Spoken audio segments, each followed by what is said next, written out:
So hello guys, myself Dr. Tabshir and welcome to a new video. അപ്പോൾ NEET 2024 result വന്നു അല്ലേ? അതുകൊണ്ട് തന്നെ ഒബ്വിയസ്ലി നമ്മളെന്ത് ടോപ്പിക്ക് ആ റിസൾട്ടിനെ കുറിച്ച് സംസാരിക്കലാണ്. കാര്യം കഴിഞ്ഞ ഒരു വർഷം നമ്മൾ നീറ്റിൻ്റെ പ്രിപ്പറേഷനെ കുറിച്ച് ഒരുപാട് കാര്യങ്ങൾ ഡിസ്കസ് ചെയ്തിട്ടുണ്ട്. അതുകൊണ്ട് തന്നെ നീറ്റിൻ്റെ റിസൾട്ട് വന്നുകൊണ്ട് ചില കാര്യങ്ങൾ നിങ്ങളോട് സംസാരിക്കണം എന്ന് എനിക്ക് തോന്നി. അതിന് വേണ്ടിയിട്ട് പെട്ടെന്ന് തട്ടിക്കൂട്ടിയ ഒരു വീഡിയോ ആണിത്. അപ്പോൾ സാധാരണ ഞാനിവിടെ നിന്ന് സംസാരിക്കാറ് നിങ്ങളുടെ ഒരു ടീച്ചറായിട്ടാണല്ലേ. പക്ഷേ ഇന്ന് നിങ്ങളുടെ ഒരു ബ്രദറിനെ പോലെ അല്ലെങ്കിൽ നിങ്ങളെ മുമ്പ് ഈ വഴിയിലൂടെ കടന്നു പോയ ഒരാളെന്നുള്ള രീതിയിലാണ് ഞാൻ സംസാരിക്കുന്നത്. കാരണം വേറൊന്നുമില്ല, നമ്മൾ റിസൾട്ട് വന്നു, ഒരുപാട് പേർക്ക് നല്ല റിസൾട്ട് ഉണ്ട്. And congrats guys, I M genuinely happy for you. കാര്യം നിങ്ങളെ കഴിഞ്ഞ ഒരു വർഷത്തെ മൊത്തം ഹാർഡ് വർക്കിൻ്റെ റിസൾട്ടാണ് നമ്മൾ ഇന്ന് റിസൾട്ട് വന്നപ്പോൾ കണ്ടത്. ഓക്കെ, പക്ഷേ എനിക്ക് മെസ്സേജ് അയച്ചപ്പോൾ നമ്മളെ സ്റ്റുഡൻസ് ഒരുപാട് പേര് മെസ്സേജ് അയച്ചപ്പം എനിക്ക് 3-4 പേരാണ് എന്നോട് നല്ല റിസൾട്ടാണ് സർ, ഞാൻ ഭയങ്കര ഹാപ്പിയാണെന്ന് പറഞ്ഞ് മെസ്സേജ് അയച്ചത്. എനിക്ക് മെജോറിറ്റി പേരും ഞങ്ങൾ പ്രതീക്ഷിച്ചത്ര പെർഫോം ചെയ്യാൻ പറ്റിയില്ല എന്ന് പറഞ്ഞിട്ടാണ് എനിക്ക് മെസ്സേജ് അയച്ചതെന്ന്. സോ ഞാൻ പ്രതീക്ഷിച്ചത്ര മാർക്കോ റാങ്കോ എനിക്ക് കിട്ടിയില്ല, ഞാൻ ഇനി എന്താണ് ചെയ്യേണ്ടതെന്നാണ് എന്നോട് ഒരുപാട് പേര് ചോദിച്ചിട്ടുള്ളത്. അപ്പോൾ ബേസിക്കലി ഈ ഒരു ചോദ്യം അഡ്രസ്സ് ചെയ്യലാണ് നമ്മൾ ഇന്നത്തെ വീഡിയോൻ്റെ ലക്ഷ്യം. അപ്പോൾ നിങ്ങളൊരു കാര്യം മനസ്സിലാക്കുക, നമുക്കിപ്പോൾ റിസൾട്ട് വന്നു. ഈ റിസൾട്ട് വന്നപ്പം നമ്മളിപ്പോൾ ഭയങ്കര ഒരു ഇമോഷണൽ സ്റ്റേറ്റിലാണ്. നമ്മളെ ബോഡിയിൽ ഒരുപാട് ഹോർമോൺസ് ഉണ്ട്. അത് നല്ല റാങ്ക് കിട്ടിയവർക്ക് അത് സന്തോഷത്തിൻ്റെ ഹോർമോൺസ് ആയിരിക്കും, മോശം റാങ്ക് കിട്ടിയവർക്ക് സങ്കടമായിരിക്കും. അപ്പോൾ എൻ്റെ ഏട്ടനോട് എപ്പോഴും പറയാറുള്ളൊരു കാര്യമുണ്ട്, never take a decision when you are extremely happy or extremely sad. And I find it very useful. അതിൻ്റെ ലൈഫിൽ എനിക്ക് മൊത്തത്തിൽ ഫോളോ ചെയ്തപ്പം എനിക്ക് സത്യമാണെന്ന് മനസ്സിലായൊരു കാര്യമാണ്. അപ്പോൾ നിങ്ങളിപ്പം ഇപ്പം നിങ്ങൾ സങ്കടപ്പെട്ടിരിക്കുക എന്ന് വിചാരിക്കുക. അപ്പോൾ നിങ്ങൾ ഇപ്പോഴത്തെ ഒരു ഇമോഷൻ്റെ പുറത്ത് ഒരിക്കലും നിങ്ങളൊരു തീരുമാനം എടുക്കരുത്. അതായത് ഇപ്പം എന്താ പറയുക, ഞാൻ ഇനി ഒരിക്കലും നീറ്റിന് പ്രിപ്പയർ ചെയ്യുന്നില്ല, അതായത് എന്നെ കൊണ്ടിട്ട് പറ്റില്ല എന്നുള്ള തീരുമാനം. അല്ലെങ്കിൽ മറ്റൊരു രീതിയിൽ നമുക്ക് എടുക്കാം, എന്തായാലും ഞാൻ MBBS തന്നെ എടുക്കും, ഞാൻ കഷ്ടപ്പെട്ട് ഞാൻ എത്ര വർഷം കളഞ്ഞാലും MBBS തന്നെ എടുക്കും. ആ തീരുമാനങ്ങളൊന്നും നമ്മൾ എടുക്കേണ്ട സമയം ഇതല്ല. നമ്മളിപ്പോൾ എന്താ ചെയ്യേണ്ടതെന്ന് പറഞ്ഞാൽ നമ്മൾ മാക്സിമം റെസ്റ്റ് എടുക്കണം, നമ്മൾ റിലാക്സ് ചെയ്യണം. ലൈക്ക് ഒരു 3-4 ദിവസം അല്ലെങ്കിൽ ഒരു 1 വീക്ക് കഴിയുമ്പോൾ നമ്മളെ ബോഡി ഒന്ന് സെറ്റിലാവും, നമ്മളെ മൈൻഡ് ഒന്ന് കാമാവും. അപ്പോൾ അതുവരെ നമ്മൾ എന്ത് ചെയ്യുക, നമ്മളെ ഫാമിലിൻ്റെ കൂടുതൽ ടൈം സ്പെൻഡ് ചെയ്യാം. ഓക്കെ, നമ്മളെ ഫാമിലി ആയിരിക്കും നമുക്ക് ഏറ്റവും കൂടുതൽ കംഫർട്ട് തരിക, നല്ല ഫ്രണ്ട്സിൻ്റെ കൂടുതൽ ടൈം സ്പെൻഡ് ചെയ്യുക. അല്ലാണ്ട് ഒരിക്കലും നമ്മളിപ്പോൾ ചാടി കയറി ഡിസിഷൻ എടുക്കരുത്. കാരണം നമ്മളിപ്പോൾ ഡിസിഷൻ എടുക്കേണ്ട ഒരു ആവശ്യമില്ല. And there is a famous law which says when you don't have to take a decision, don't take a decision. Okay, അപ്പോൾ നമ്മളിപ്പോൾ ചാടി കയറി ഡിസിഷൻ എടുക്കേണ്ട ആവശ്യമില്ല, നമ്മളിപ്പോൾ റെസ്റ്റ് ചെയ്യാം. ഓക്കെ, സോ ഞാൻ പറഞ്ഞ പോലെ ഈ ഒരു ഇമോഷൻസിൻ്റെ പുറത്ത് നിങ്ങൾ ഹാർഷ് ഡിസിഷൻസ് ഒന്നും എടുക്കരുത്. നമ്മളെ ബോഡിക്കും ബ്രെയിനും ഹീൽ ചെയ്യാനുള്ള സമയം കൊടുക്കുക. ഓക്കെ, എന്നിട്ട് നമുക്ക് പതുക്കെ നല്ലൊരു തീരുമാനം എടുക്കാം. ക്ലിയർ അല്ലേ? അപ്പോൾ ബേസിക്കലി മനസ്സിലാക്കേണ്ടത്, നിങ്ങളുടെ റാങ്ക് ഈ ഒരു എക്സാമിന് മോശമായി എന്ന് വിചാരിച്ചിട്ട് ഇത് വെച്ച് നിങ്ങൾ ആരും അസസ് ചെയ്യാൻ പോകുന്നില്ല. ഒരു 3-4 മാസം കഴിഞ്ഞാൽ നിങ്ങളുടെ ഈ റാങ്ക് ആരും ഓർക്കാൻ പോലും പോകുന്നില്ല. ഇത് നിങ്ങളുടെ ലൈഫിന് ഇടുന്ന മാർക്കല്ല, അല്ലെങ്കിൽ റാങ്ക് അല്ല, ഇതല്ല ലോകാവസാനം. ഇനിയും നമുക്ക് ഒരുപാട് കാര്യങ്ങൾ ഇനിയും മുമ്പിൽ വരാനുണ്ട്. സോ ഈ നീറ്റിൻ്റെ കാര്യം പറയുകയാണെങ്കിലും ഈ ഒരു റിസൾട്ട് മാത്രമല്ല, ഇനി നമുക്ക് ഒരുപാട് കാര്യങ്ങൾ വരാനുണ്ട്. നമുക്ക് കേരള റാങ്ക് വരാനുണ്ട്, നമുക്ക് കട്ട് ഓഫ് വരാനുണ്ട്, നമുക്ക് മോസ്റ്റ് ഇമ്പോർട്ടൻ്റ്ലി അലോട്ട്മെൻറ്റ് വരാനുണ്ട്. അപ്പോൾ നമ്മൾ ഈ വിചാരിക്കുന്ന പോലെ ഒന്നും ആയിരിക്കില്ല. ചിലപ്പോൾ അലോട്ട്മെൻറ്റിൻ്റെ നമ്മൾ എന്താ പറയുക, ഹയർ റൗണ്ട്സിലോട്ട് പോകുമ്പോഴേക്കും, ഇപ്പോൾ സെക്കൻഡ് റൗണ്ടോ അല്ലെങ്കിൽ മോപ്പപ്പിലോട്ടോ അല്ലെങ്കിൽ സ്പോട്ട് അലോട്ട്മെൻറ്റിലോട്ടോ ഒക്കെ നമ്മൾ പോകുമ്പോഴേക്കും നമ്മൾ പ്രതീക്ഷിക്കാത്തൊരു മാർക്കും ചിലപ്പോൾ നമുക്ക് സീറ്റ് കിട്ടും. ഓക്കെ, അപ്പോൾ ഈ റിസൾട്ട് അല്ല ഒരിക്കലും നമ്മളെ തീരുമാനിക്കുന്നത് അല്ലെങ്കിൽ ജഡ്ജ് ചെയ്യുന്നത്.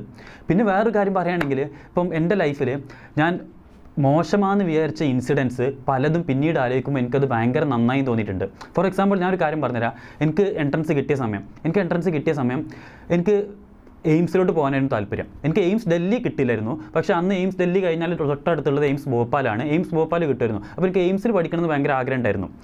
പക്ഷേ അപ്പോൾ ഞാൻ എന്താണെന്ന് പറഞ്ഞു കഴിഞ്ഞാൽ, ഞാൻ എയിംസിലോട്ട് പോകണം, ഞാൻ എന്തായാലും നാട് വിട്ട് പോകണം, അങ്ങനെയായിരുന്നു എൻ്റെ ഒരു മൈൻഡിൽ. പക്ഷേ വീട്ടുകാർ പറഞ്ഞു, എനിക്ക് വീടിൻ്റെ അടുത്ത് തന്നെ എടുത്തൂടെ, കാലിക്കറ്റ് മെഡിക്കൽ കോളേജിൽ എടുത്തൂടെ, അതാകുമ്പോൾ നല്ലതല്ലേ.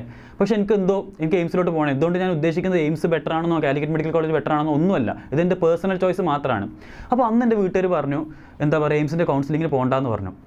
അപ്പോൾ ഞാൻ പോയില്ല. പക്ഷേ പിന്നീട് ഭയങ്കര ഡെസ്പായിട്ട് അന്നത്തെ പ്രായമല്ലേ, അന്നത്തെ ഒരു ഇമ്മച്യൂരിറ്റിൻ്റെ കാരണം ഞാൻ FBയിൽ പോസ്റ്റൊക്കെ ഇട്ടു, the worst decision I have made in my life was not to attend AIIMS counselling എന്നൊക്കെ പറഞ്ഞിട്ട്. ഓക്കെ, അത് കഴിഞ്ഞ് ഞാൻ പിന്നെ കാലിക്കറ്റ് മെഡിക്കൽ കോളേജ് ജോയിൻ ചെയ്യാൻ പോയപ്പോഴത്തേക്കും തന്നെ എൻ്റെ മൈൻഡ് മാറി. കാരണം അവിടുത്തെ ഒരു ക്യാമ്പസിൻ്റെ അറ്റ്മോസ്ഫിയറും ഞാൻ ഗ്രൗണ്ടൊക്കെ കണ്ടപ്പോൾ ഞാൻ ഭയങ്കര ഹാപ്പിയായി. അത് മാത്രമല്ല, എനിക്ക് നാട്ടിൽ നിന്ന് കഴിഞ്ഞാൽ എനിക്ക് ക്ലാസ്സസ് എടുക്കാം, ഞാൻ ഫുട്ബോളിൻ്റെ ഭയങ്കര ഒരു പാഷനാണ്, എനിക്കത് കണ്ടിന്യൂ ചെയ്യാം. അപ്പോൾ അങ്ങനത്തെ ഒരുപാട് അഡ്വാൻറ്റേജസ് ഉണ്ടായിരുന്നു. എന്നിട്ട് ഞാൻ തന്നെ എന്തായാലും മോശമെന്നുള്ളത് ഞാൻ FBയിൽ കമൻറ്റ് ഇട്ടല്ലോ അല്ലെങ്കിൽ പോസ്റ്റ് ഇട്ടല്ലോ, അതുകൊണ്ട് തന്നെ ഞാൻ തന്നെ പോയിട്ട് അത് തിരുത്തി 2 മാസം കഴിഞ്ഞിട്ട് the best decision I made in my life was not to attend AIIMS counselling എന്ന് പറഞ്ഞിട്ട്. അപ്പോൾ ഇതിൻ്റെ ഒരു ഷോർട്ട് ടേം പ്ലാൻ മാത്രമാണ് ഞാൻ പറയുന്നത്. ഇതല്ലാണ്ട് അപ്പം നമ്മൾ മോശമാണെന്ന് വിചാരിക്കുന്ന പല കാര്യങ്ങളും നമ്മൾ ലൈഫിൽ കുറച്ചും കൂടി മുന്നോട്ട് പോകുമ്പോൾ, നിങ്ങളിപ്പോൾ ഈ റിസൾട്ട് നിങ്ങൾക്കൊരു മോശം കാര്യമാണ് നിങ്ങൾ വിചാരിക്കുന്നുണ്ടെങ്കിൽ ഒരു 3-4 മാസം അല്ലെങ്കിൽ സേ 1-2 വർഷം അല്ലെങ്കിൽ നിങ്ങളൊരു 4 വർഷം കഴിഞ്ഞ് തിരിഞ്ഞു നോക്കുമ്പോൾ ഈ റിസൾട്ട് കാരണം നിങ്ങൾക്ക് നല്ലതായിരിക്കും ഉണ്ടായിട്ടുണ്ടാവുക. അപ്പോൾ ഈ ഒരു റിസൾട്ട് കാരണം ബേസ് ചെയ്ത് മാത്രം നിങ്ങൾ ആരും വിഷമിക്കരുത്. ഇപ്പോൾ ഞാൻ വേറൊരു എക്സാമ്പിൾ, നിങ്ങൾക്ക് എല്ലാവർക്കും അറിയുന്ന ഒരു എക്സാമ്പിൾ പറയുകയാണെങ്കിൽ നമുക്ക് ലയണൽ മെസ്സി നമുക്ക് എല്ലാവർക്കും അറിയുന്ന കാര്യമാണല്ലോ. ഞാൻ ഭയങ്കര എക്സാഗ്രേറ്റഡ് എക്സാമ്പിൾസോ ഒന്നുമല്ല പറയുന്നത്. ഞാൻ ഈ എക്സാമ്പിൾ പറഞ്ഞു കഴിഞ്ഞതിന് ശേഷം നിങ്ങൾ തന്നെ ആലോചിച്ച് നോക്കുക നിങ്ങൾക്ക് ഇത് റിലേറ്റ് ചെയ്യാൻ പറ്റുന്നുണ്ടോ എന്നുള്ളത്. അതായത് സിമ്പിളായിട്ട് 2014 ലോകകപ്പിന് മെസ്സി ഫൈനലിൽ തോറ്റു. അത് കഴിഞ്ഞ് 2016 കോപ്പ അമേരിക്കയിൽ വീണ്ടും ഫൈനലിൽ തോറ്റു. മെസ്സി പെനാൽറ്റി പുറത്ത് കടിച്ചു. മെസ്സി വിരമിച്ചു. മെസ്സി ഇൻ്റർനാഷണൽ ഫുട്ബോളിൽ നിന്ന് റിട്ടയർ ചെയ്യാമെന്ന് പറഞ്ഞു. ഓക്കെ, അത് കഴിഞ്ഞ് മെസ്സി തിരിച്ചു വന്നു. എന്നിട്ട് 2022 മെസ്സി നയിച്ച അർജൻറ്റീന 2022 ലോകകപ്പ് നേടി. അപ്പോൾ നിങ്ങൾ ആലോചിച്ച് നോക്കുക, 2016 നമ്മൾ പറയുന്നത് ലോകത്തിലെ ഏറ്റവും ബെസ്റ്റ് കളിക്കാരൻ എല്ലാവരും പറയുന്ന ലയണൽ മെസ്സിയെ കുറിച്ചാണ്. അപ്പോൾ 2016 ഇനി താൻ ഒരിക്കലും കളിക്കുന്നില്ല എന്ന് വിചാരിച്ച് അന്ന് അവിടെ നിർത്തിയിരുന്നെങ്കിൽ എന്തായിരിക്കും സംഭവിച്ചിട്ടുണ്ടാവുക? ഇന്ന് മെസ്സിക്ക് ഒരു ലോകകപ്പ് ഉണ്ട്, ഇഷ്ടം പോലെ ബാലൻ ഡിയോറുകളുണ്ട്. ഓക്കെ, അപ്പം ഇതുപോലെ തന്നെയാണ് ഞാൻ പറഞ്ഞ എക്സാമ്പിളോട് ഞാൻ ഉദ്ദേശിക്കുന്നത്. ഇതുപോലെ തന്നെയാണ് നമ്മുടെ ലൈഫ്. ഇപ്പോൾ നമുക്ക് എൻട്രൻസ് കിട്ടിയില്ല, പക്ഷേ ഇത് ചിലപ്പോൾ നിങ്ങളുടെ ലൈഫിൽ ഒരു ബെസ്റ്റ് ഡിസിഷൻ ആയിരിക്കും, അല്ലെങ്കിൽ ഒരു ബെസ്റ്റ് ഇൻസിഡൻ്റ് ആയിരിക്കും. നിങ്ങൾ MBBSലോട്ട് പോകാത്തതുകൊണ്ട് നിങ്ങൾ പോകുന്നത് നിങ്ങൾക്ക് ഏറ്റവും നിങ്ങൾക്ക് എന്താ പറയുക പാഷനേറ്റ് ആയിട്ടുള്ളൊരു ഫീൽഡിലോട്ടായിരിക്കും. അതൊന്നും നമുക്കിപ്പോൾ പറയാൻ പറ്റില്ല. ഫ്യൂച്ചർ നമുക്ക് ആർക്കും അറിയില്ല. ഓക്കെ, സോ ഈ ഒരു എക്സാമിന് വെച്ച് മാത്രം നിങ്ങൾ ആരും അസസ് ചെയ്യില്ല. നിങ്ങൾ പലരും വിചാരിക്കുന്നുണ്ടോ എൻ്റെ ഫാമിലി എന്താ വിചാരിക്കുക, എനിക്ക് പണ്ട് ഫുൾ A+ കണ്ടിരുന്നല്ലോ, ഇപ്പോൾ ഒന്നുമില്ലേ, ഇവൻ ഫുൾ A+ ഇവനൊരു ഫ്ലൂക്കിൽ കിട്ടിയതാണോ? അങ്ങനെ ഒന്നും ആരും വിചാരിക്കില്ല. നിങ്ങളുടെ ഫാമിലിയും നിങ്ങളുടെ നല്ല ഫ്രണ്ട്സും ആയിരിക്കും നിങ്ങൾ ഏറ്റവും കൂടുതൽ സപ്പോർട്ട് ചെയ്യും. സോ നിങ്ങൾ പലർക്കും ഇപ്പോൾ ഡൗട്ടായിരിക്കും, ഞാൻ ഇനി എന്താണ് ചെയ്യേണ്ടത്, ഞാൻ ഇനി ഡ്രോപ്പ് ചെയ്യണോ അല്ലെങ്കിൽ ഞാൻ വേറെ വല്ല കോഴ്സിലോട്ടും പോകണോ? അപ്പം ഇതിനെക്കുറിച്ചൊക്കെ ഞാൻ പറഞ്ഞല്ലോ, ഇതൊന്നും നമ്മളിപ്പം എമർജൻസി ആയിട്ട് തീരുമാനിക്കേണ്ട കാര്യമല്ല. നിങ്ങളൊരു സമയം എടുത്ത് ആലോചിക്കുക. അപ്പോൾ ഇതിനെക്കുറിച്ച് ഞാൻ ഡീറ്റെയിൽ ആയിട്ടൊരു വീഡിയോ ഞാനും എൻ്റെ ഒരു ജൂനിയറും അഫ്ര മുജീബ് എന്ന് പറഞ്ഞ ഞങ്ങളുടെ കോളേജിലെ കുട്ടിയും ഒരു video struggling with NEET UG the reality of MBBS എന്നും പറഞ്ഞൊരു വീഡിയോ ചെയ്തിട്ടുണ്ട്. നിങ്ങൾ ആ വീഡിയോ ചെയ്തിട്ടില്ലെങ്കിൽ ഒന്ന് കാണാം. അതിൽ ഞാൻ ജെന്യുവനായിട്ട് സംസാരിക്കുന്നുണ്ട്. ഞങ്ങൾ രണ്ടുപേരും ജെന്യുവനായിട്ട് ഹോണസ്റ്റായിട്ട് സംസാരിക്കുന്നുണ്ട് MBBSൻ്റെ പ്രോസും കോൺസും. അപ്പോൾ നിങ്ങൾ ആ വീഡിയോ കണ്ടിട്ടില്ലെങ്കിൽ അതും കൂടി ജസ്റ്റ് ഒന്ന് കാണാം. സോ ഈ ഒരു വീഡിയോ കൊണ്ട് ഞാൻ ഉദ്ദേശിച്ചത്, നിങ്ങൾ ഇന്നത്തെ എക്സാമിൻ്റെ റിസൾട്ട് വെച്ചിട്ട് അല്ലെങ്കിൽ ആ റാങ്ക് വെച്ചിട്ട് നിങ്ങൾ ആരും അസസ് ചെയ്യാൻ പോകുന്നില്ല.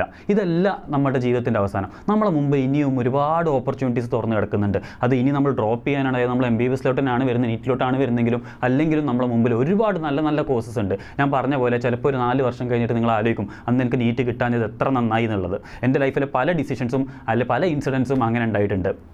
ഓക്കെ, അപ്പോൾ ബേസിക്കലി ഞാൻ ഉദ്ദേശിച്ചത്, ഞാൻ നേരത്തെ ഒരു ലോൻ്റെ പേര് പറഞ്ഞില്ലേ, ആ ലോൻ്റെ പേരാണ് ഫാൽക്ലൻസ് ലോ. ഫാൽക്ലൻസ് ലോസ് എന്ന് പറഞ്ഞു കഴിഞ്ഞാൽ whenever you don't have to make a decision, don't make a decision.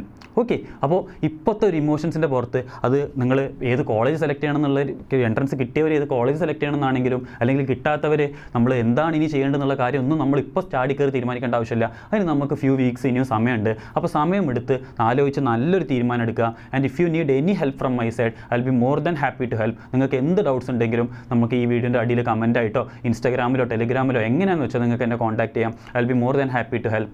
So നമുക്ക് ഇനി അടുത്ത സ്റ്റെപ്സ്, ഇനിയുള്ള നമ്മുടെ ഫ്യൂച്ചറിനെ കുറിച്ചും അലോട്ട്മെൻറ്റിനെ കുറിച്ചാണെങ്കിലും അല്ലെങ്കിൽ നമ്മൾ ഇനി എന്ത് ചെയ്യണം എന്നുള്ള കാര്യങ്ങളൊക്കെ നമുക്ക് വരുന്ന വീഡിയോയിൽ ഡിസ്കസ് ചെയ്യാം. സോ നിങ്ങൾക്ക് ഈ വീഡിയോ ഇഷ്ടപ്പെട്ടിട്ടുണ്ടെങ്കിൽ ഡെഫിനറ്റ്ലി വീഡിയോ ലൈക്ക് ചെയ്യുക, നിങ്ങളുടെ ഫ്രണ്ട്സിനൊക്കെ ഈ വീഡിയോ ഷെയർ ചെയ്ത് കൊടുക്കുക. ആൻഡ് മോർ ഇമ്പോർട്ടൻ്റ്ലി നിങ്ങൾ ഈ ചാനൽ ഇതുവരെ സബ്സ്ക്രൈബ് ചെയ്തിട്ടില്ലെങ്കിൽ ഡെഫിനറ്റ്ലി ചാനൽ സബ്സ്ക്രൈബ് ചെയ്യുക. ഞാൻ പറഞ്ഞ പോലെ നമുക്ക് ഇനിയും നമ്മുടെ ഫ്യൂച്ചർ പ്ലാൻസിനെ കുറിച്ചും നമ്മളെ അടുത്ത വർഷത്തിലോട്ടുള്ള പ്രിപ്പറേഷനെ കുറിച്ചാണെങ്കിലൊക്കെ നമുക്ക് ഒരുപാട് കാര്യങ്ങൾ സംസാരിക്കാനുണ്ട്. അത് നമുക്ക് വരുന്ന വീഡിയോയിൽ കാണാം.